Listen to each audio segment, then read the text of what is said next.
മുഷിഞ്ഞതായ പുടവ ചെരിച്ചെടുത്തു പൊതിഞ്ഞു കെട്ടി കിഴിയതാക്കി കൊടുത്തു വിപ്രൻ കരത്തിൽ.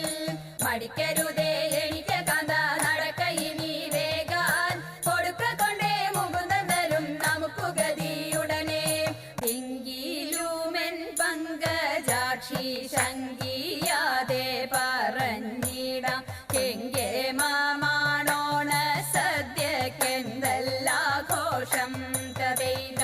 കത്ത തിന്നാൾ മത്തൻ കൊണ്ടേരി ശേരിയുമോലൻ പിന്നെ പുത്തനരി ചോറും ചാറും പുളിശ്ശേരിയും കഥയില.